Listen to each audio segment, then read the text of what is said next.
Hey kids.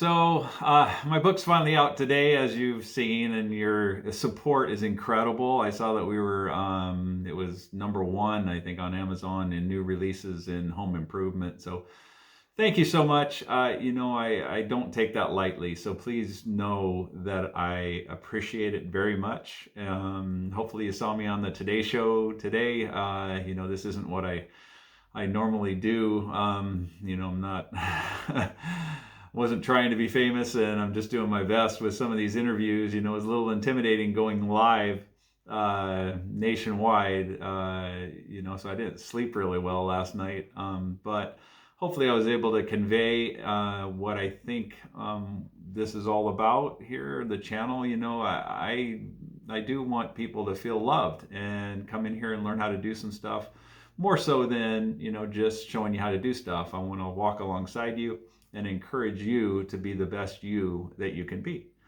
So again, thank you so much for your support. I'm humbled by the reception and of the book, and I'm looking forward to hearing what you think about it. I did kind of pour my heart into it, and yeah, so I'm looking forward to your feedback. Uh, you know, um, if you've had a chance to read the book, right from the get go, you'll meet my sister Mary, and she's 12 years older than me. Just a great woman and a good example. And she's got a lot of good character traits, but I picked the one, as you'll see in the book. And so I thought it would be fun to introduce her to you and kind of get her take on things because, again, she is 12 years older than me. And so by the time our family kind of moved around, so when we moved to New Orleans, she was 12 when I was born. And yeah, it's just kind of interesting to get her perspective. She also dives in a little bit more into the mental health part of it because I one of the things I do want to do with my channel is to make that, take the stigma away of seeking help if you're struggling. I want to make sure that you get help, and so I'm just trying to be vocal about that as well. So Mary is in Laramie, Wyoming, so her signal isn't great, and so we kind of come in and out. And I was going to edit it, but I don't think I will. I think so I even say, I think in the video, oh, I'll edit it. But I think, I want to make sure that it captures everything that happened in the interview with her. It wasn't an interview, I guess. It was just her and I talking, and me kind of, wanting to better understand things as an adult, looking back on, what we went through. I think it's good insight, and she helped me with some of the specifics in my book because I was too young to know exactly what was going on. So I reached out to some of my older siblings to ask them their perspective on things. So anyway, before we do that, I do have a dad joke for you. This is actually an original too. Uh, so why was Wyoming not invited to the party? Because it was too square. Ah. Anyway, here's my interview with Mary. Anyway, thank you so much for joining me. I thought it might just be kind of interesting, Mary, to hear a little bit of your input on the book, and then also, like I've tried to share too, even in the book. I didn't. The last thing I would want to do is to air dirty laundry or say anything, about our parents. But obviously, since you got to see them for the first part, maybe you could speak to that a little bit. And I've had to piece kind of the story together a little bit based on your guys' information because I didn't get to see as much as you saw, but I did try to also share, dad taking us camping and dad taking us fishing and playing football with us, so obviously things started really well. Unfortunately, kind of went down a bad path, but maybe you could share kind of the time in Kansas or, some of your memories. I thought that might be kind of interesting. Yeah, sure.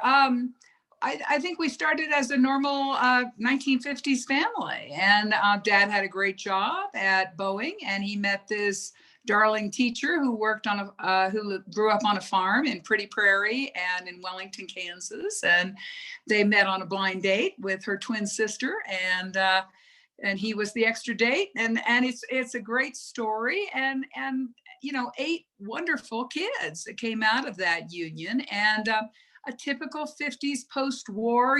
They wanted kids and a little picket fence and to build their homes and build their lives.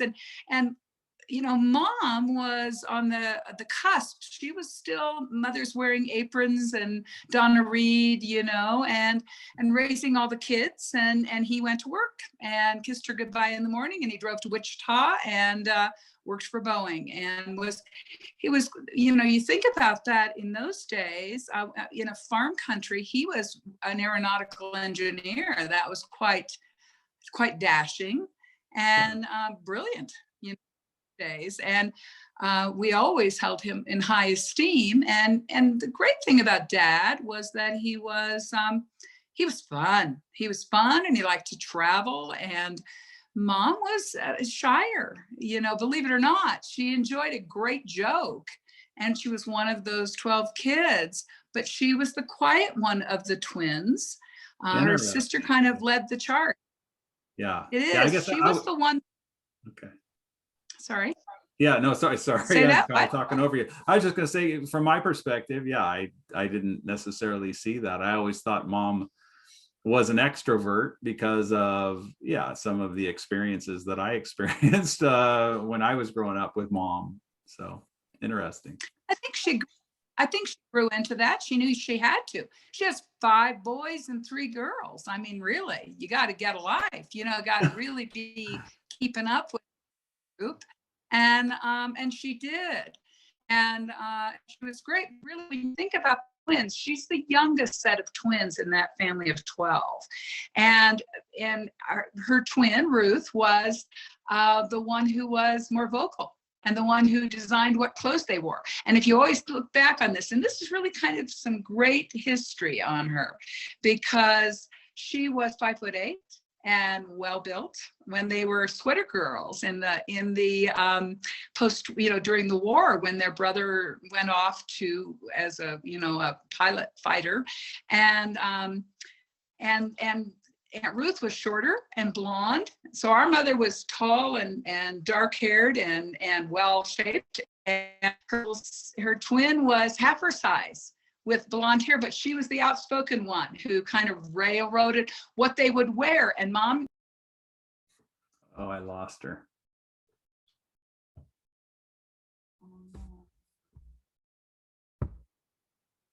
Now she's back.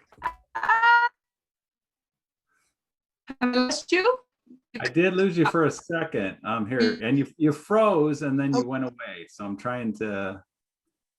I can't see you right now. So maybe you can piece that. Yeah, I'll be able to. I can see you. You can see me. I can't see you right now. Okay. Okay, I can see myself, so that's a good thing. But anyway, so yeah, you're back. She okay. would Aunt Ruth. Okay. Yeah, go ahead. Okay. Yeah. So Aunt Ruth, this little Mighty Mo, this small little blonde Mighty Mo, kind of directed how they did things, because Mom was the quieter one. And so our mom is tall and lean, and then she's wearing little girl frilly dresses that a little blonde would choose. And when they were twins, they wore exactly the same thing. She goes, why did I not speak up? And so that always kind of plagued her, that she couldn't speak up. So I think she did that as an adult. As she raised her children, she taught us to speak up. And I know that she wrote a lot about that, about wanting us to, remember that phrase she always said, always paddle your own canoe and different things. Do you remember that phrase that she used a lot? I can't remember the whole thing now, but she had a lot of sayings that she obviously hung around and told us, because I think she grew into the person she wanted to be. So anyway, she married this dynamic Boeing engineer, and but she wanted to remain on the farm. And I think she was torn that way, because she was raising children like she always saw that she should. She left her teaching job and raised her children, and she was expected to have supper on the table at 5 o'clock, and when Dad got home, and men in those days did not necessarily pitch in on helping with kids, but Dad was great about taking, especially with all of his boys, going camping and going on trips. And he used to say that his mother was the great traveler. She would take, when Grandpa was working the railroad, she would take those kids on trips. So Dad had it kind of in his blood, and Mom, because she was kind of a homebody and quiet, she wouldn't go very often. So she was torn a little bit that way. And we missed out on her fun personality on those trips because I think she had anxiety about it, you know. And you had mentioned the other night about the buying a hat, and you mentioned that in your book about that the doctor told her to go buy a hat. Do you want me to tell a little bit about that? If you could, yeah, Do you? your signal is kind of going in and out, but I can still hear you. You're freezing a little bit at times, but it's Okay. okay. It's fine. And I think what we may end up doing too, so just so you know, because I only have a free Zoom, so we might do this until it kicks us off, and then we might have to just start over again, and then I can piece it all together too, because I think it's fascinating. I mean, even if it doesn't make it into my channel, I think it's nice to have this information regardless. So if you don't mind, yeah, continue. It is. So she had 4 and 5 kids who were, 6 and under. She had 5 children. And when she had her 4th child, she was feeling very overwhelmed. And we look back on it now and we know that, that's postpartum depression. She also was loaded with kids, and a husband who was away all day, and a husband who was stern. He was raised that women were women. They were okay. They were to be respected as the mother of your children. But, really that was a different era in the 40s and 50s. And she didn't have that great support system that men give their wives nowadays, I don't think. And so she was feeling overwhelmed. She had these kids and she didn't have a support system. And he was rather stern with her and mean sometimes when he would come home.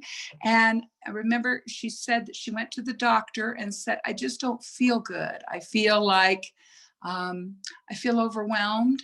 I feel sad. I feel like I just can't do all of this. And I feel like nobody else is hearing me.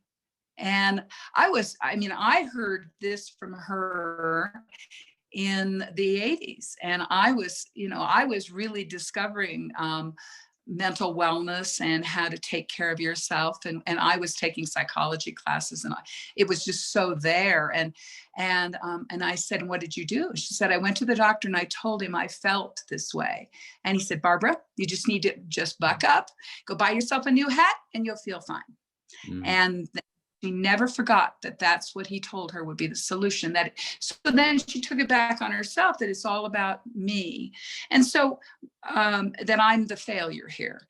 And I think in your book, when you talk about, how the family kind of dismantled, she had those 4, there was always the 4 upper ones of us, and then the 4 second half. And I believe she was able to make it through those 4 older ones, and then we kind of would help her pitch in. But I believe it was overwhelming. I believe she had anxiety that you didn't talk about in the 50s and the 60s. You didn't talk that you didn't feel well. You didn't talk that I felt nervous going to a store. You didn't talk about the fact that you couldn't handle it all, because the other mothers who were handling it all is what she looked at and thought they were handling it all. They probably weren't. And so I believe anxiety got her. I believe depression was overwhelming. I believe that our mom had to self-medicate in different ways, whether it was with food or eventually with some kind of alcohol, because I know that there were some years there where Dad tried to get her to a doctor, and she was on, in those days, they put you on just miserable psychotropics, heavy duty things. And she took it, and we kids would look at her and go, Mom, where are you? You're not acting like you. What are you doing? And all she was trying to do was get a grip on herself, and so I think we were frustrating because we wanted her to be mom, and she was feeling good. So I don't know, I've kind of maybe gone off on a tangent, but they started out normal, and like every normal newlywed wants to have this great family, and then the real of life came at them. Yeah. So. Yeah. I tried, and I compared notes a little bit with you and with Rick, and to try to, because my perspective is a little, fuzzy, because and that's why I thought, since, because you're 12 years older than me, and so by the time we moved to New Orleans, you were already 12. And I think of myself at 12, I have a lot of memories of 12. I don't have a lot of memories I don't remember New Orleans at all. And then we moved up in 66, right? Moved up to Seattle in 66. So Right. were you seeing, Mary, do you feel like in my book it accurately represents it? I guess from my perspective, again, trying to piece it together and trying to fill in the holes, the way I've been able to get my head around it is, and my heart goes out to Mom, as I rethink it, and I kind of live it as an adult and go, okay, and I think of it from Dad's perspective of having 6 kids, and what am I going to do? I got 6 kids I got to think about. There's no work here for me. I've got to make a decision, and then also Mom thinking she's going to raise us in Kansas, and the Kansas people are so loving. Every time I go back there, you're immediately welcomed in like you're part of this much bigger family, even though I don't, haven't really known them other than visits, every couple of years when we were little. So yeah, piecing that together, I think it kind of makes a lot of sense. And then, like you said, with anxiety, because I've struggled with anxiety myself, and even today, I think there's still a stigma about sharing that, because it's like, I think people think that that's a weakness, and I'm trying to actually help that on my channel so that people don't think of it as a weakness. And I think on behalf of my mom, I think that I want people, if they're struggling, I would rather see them get help, instead of, and we've come a long way, of course, and with mental health and the resources that are available to people. But over the years, I've, talked, it's interesting because I'll mention it to somebody. I go, I really struggle with that, with an anxiety attack or a panic attack, because I got this thing coming and it's just building up in my mind, and it's in my mind, I'm freaking out. And I shared that with one of my sales managers, and he said, I deal with the same thing, and I actually see a therapist. But he was, he didn't tell me that on the front end. He told me after he found out that I could relate, and I was looking for some help. And so I would rather it be out there, that it's more normalized, that people don't have to be ashamed to get help. I'd rather try to encourage people to get the help they need. That's absolutely right. And in fact, that was why I went into the fields that I did with therapeutic, psychiatric therapeutic, with therapies for recreation and things, with people who were dealing with mental problems, because I always wanted to know about what Mom dealt with, what that felt like, what that anxiety felt like. And you have to go around acting like you're perfectly fine. And I do love the era we're in now, where we're speaking about it, and so many people are speaking about it. And we never talked about it. There was never anything. In fact, I remember being in high school, and I made my first chicken dinner because Mom was gone, and she'd gone to a hospital, and it was never told to us why she went. I believe, look back on it now, that it was a mental breakdown of what they used to call mental breakdowns, just so overwhelmed that you just couldn't deal.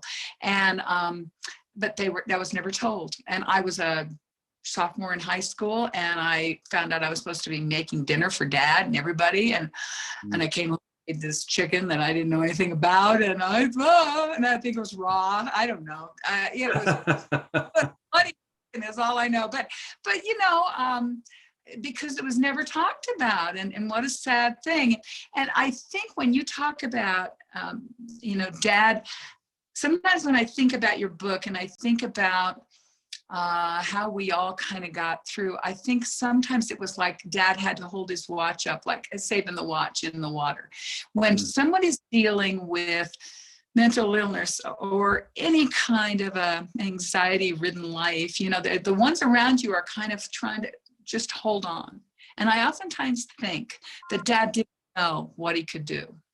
And in the course of that, he kind of just had to leave it all, and that's unfortunate. But you know, I mean, there's some pretty great kids here, so the legacy of them was early on, and the fallout for you and the younger ones was really hard. But I mean, looking at the man you are and the men that you are, my brothers, I have you on pedestals because somehow you had the basic foundation from those two people and from the camaraderie of the siblings that helped you lift and become the man. I mean, you're where you are right now because you have that story to tell, really important story to tell. So I don't know, it all works together for the goodness of all. Yeah. I don't know. Well, I mean, I think that's a big reason why why my channel went to where it was, because of the backstory. And a big thing that I've tried to share, because the last thing, and to your point too, I'm kind of bouncing around here, to your point about, the amazing characteristics that our parents did instill in the older ones, and then you guys, instilling in us too, and kind of passing along that legacy. I just think, it's interesting because, I was able to, but again, so on the backstory, I think it's important for people to understand that if you're going through something, time tends to move on, and you can either keep bringing that into the future, or you can say, I got to leave that back behind here. It's not benefiting me. And people have a legitimate victim card, but it really serves no purpose, right? I mean, all it does is keep bringing that crap into the future. And the main thing I always try to say is I can only speak for myself, and holding against Dad what Dad did wasn't good for me. It was unhealthy. I was the whole saying of drinking poison and somehow hoping it hurt that other person. And that's when somebody said that to me, that really hit home, because I like to keep things as simple as I can so I can get my head around them. And when somebody said that, I was like, it is in my best interest to forgive Dad and let it go. And I share that in the book of, sobbing and letting it go. But man, there's freedom in it, in letting it go. And so, when I talk about the past, I don't do it in any hurtful way to the family. It's more to try to encourage other people that if you've been through something, there's hope for you. You can, you don't have to repeat that yourself if you want to be a dad, just because maybe that's what you saw or whatever. And so that's my hope for it. It really is. And I use that line from The Lion King. I say that a lot. Are you familiar with The Lion King, where Rafiki hits Simba over the head and he says, what was that? What was that for? Doesn't matter. It's in the past. It's true though. It's pretty profound, because really the past, we can learn from it, but to keep dragging it into the future does nobody any good. And so now it's been therapeutic to write the book too, because I've got a whole new respect and love for my parents that I didn't have before. And then also for you guys, the older siblings, how you guys, I always respected you guys, of course, but when the reality of Rick being 23 and Karen 24 when they took me in, Kyle's he'll be 26 on Thursday. And I can imagine him taking in a 14-year-old boy that needed a lot of direction and that. So it speaks volumes of our parents. And so it's interesting though to again think and like Mom, I wish I would have had a decent relationship with Mom as an adult, and getting to see that. You got to see that. I didn't. It was more, I was just trying to cope. And the woman that I call my mom is letting me down. That was my perspective, I'm expecting her to, and it's like, this isn't happening. What's going on? And, pretty selfish on my part, but I was, a kid. So, Rob, she was hurting herself. She literally was falling apart herself, because her life, you know, as dad left, then her life was, where do I go? Yeah. And you know, if you look back on that, she was so into feeling miserable that she didn't reach out and have friends. We kids were her support system, and we kids were not, I mean, kids, think about your kids. If you were relying on your kids when Yeah. they're growing up, your support system, difficult. But I guess I want to go back a minute. And you said you were hoping that your book doesn't come across as if you're in the past and you're kind of, there's nothing negative that I found in this book. Mm. I found uplifting. I found it just as you say, as the backstory. And we wouldn't be where we are now if we didn't have that backstory. And Yeah. every little piece of it has made you who you are. In fact, an odd thing coming from your 12 years senior sister, you know, cruising to 70. You do that, but you know, I was telling Bob the other night, you know, if I died now, I would feel like my life was full. I have lived, even when I was crying during parts of this and hurting. And one of my big phrases growing up was, why? Why, God? Why? Why am I having to live through this? Why is this going on? When mom and dad would fight, when dad would be mean to mom, when mom was out, you know, out of it, I go, why? Why? And that led me into studies that were telling me more of the why, but also into prayerful times telling me more of the why. And I look back now and I think I wanted all those whys. Me at 70, looking back, thinking, cool. How cool that I was able to experience that and that and that, and that hurt of me helped someone else when they came to me and said, Mary, my dad's doing this, my mom's doing this. When I was able to give some insight, that was critical, that I was able to have my own backstory to give some insight. I mean, there's really something wonderful about that. So as I look back, and I don't want to die, you know, I'm just saying, I feel that at this measure of my life, I've lived a rich, full life, but I could have lived in victim mode and run my hands the whole time and going, it could have been better. It could have been better, you know, and I could have done that, but why? I'm with you. Right. You know, use that trust point for what's the next thing. Use that lift. I believe that's what I mean, there's so many in our family who do that. They have used that as their lift. And that's such an important thing. So kudos on the way you wrote. I think you picked the best of the things amidst your hurt. You picked some really great things to highlight that were your thrust, I think. Yeah. Well, thank you very much. I appreciate that. That means a lot to me. I've also said when I talk about the character traits of my older siblings, are you still there? You're frozen. Hopefully you can hear me. Can you Am hear me? I? Yeah, your picture's frozen. It's okay.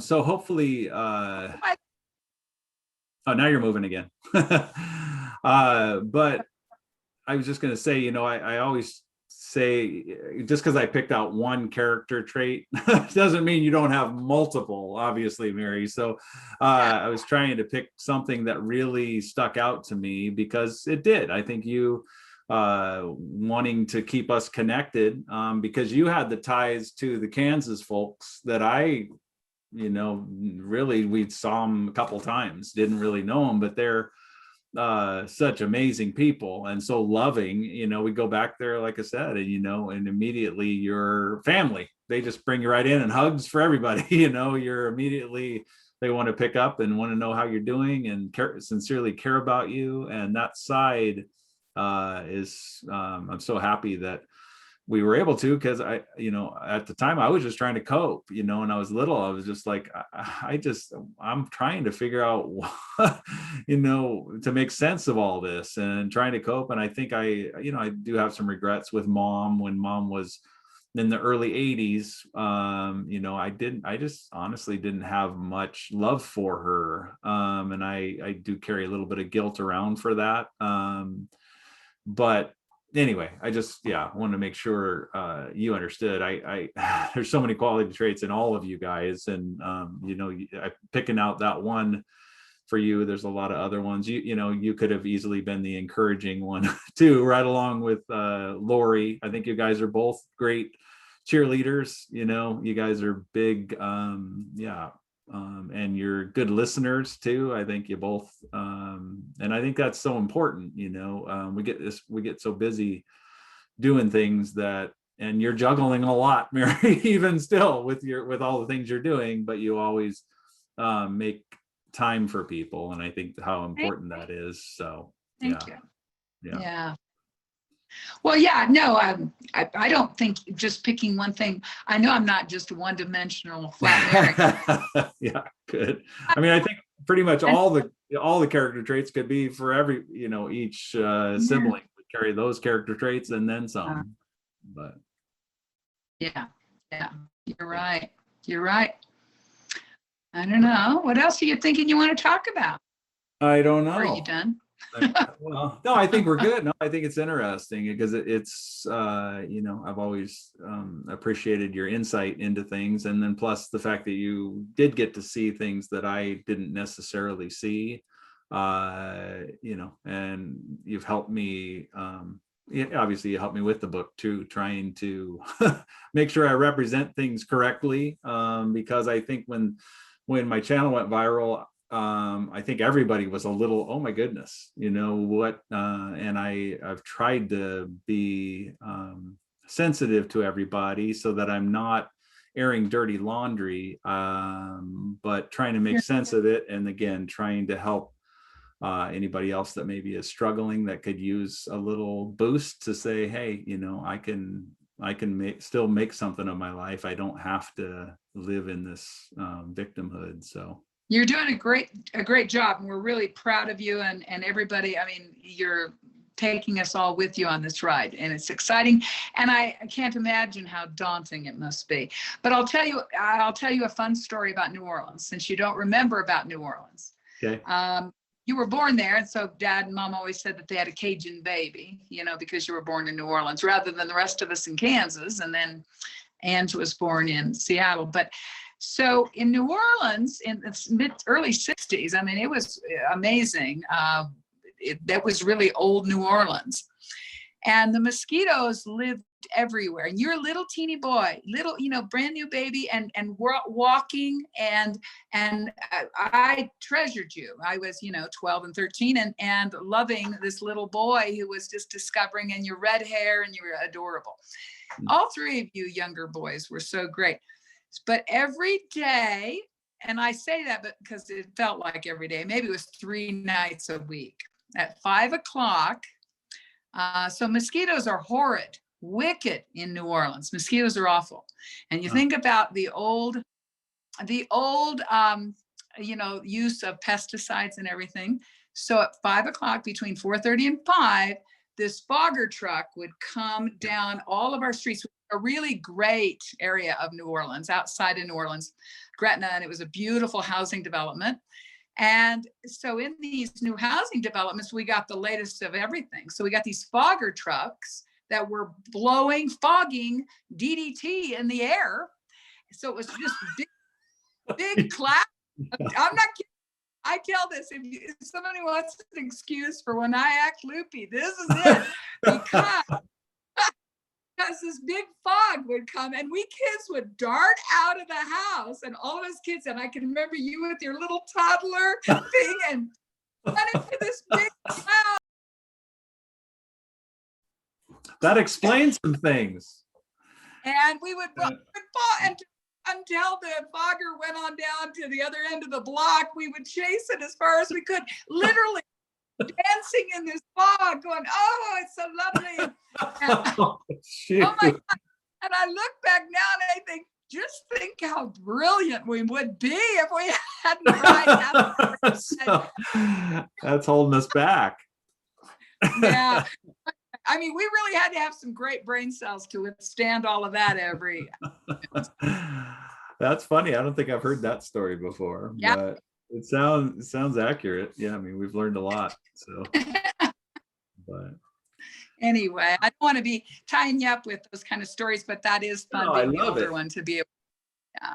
I love it. Yeah. That's good. So Yeah, I won't keep you, Mary. I love you so much, and thank you so And look, much for your encouragement and for your help when I was needing some help with this. Because all right, so I hope you enjoyed that. Hopefully, you stuck through the whole thing. There were some glitches, of course, but yeah, I think there's some good content in there, and kind of if you're wanting to know a little bit more about our family history, I think it's pretty interesting stuff. And then also want to encourage people, if you're struggling with mental health issues, please get help because there is good help these days.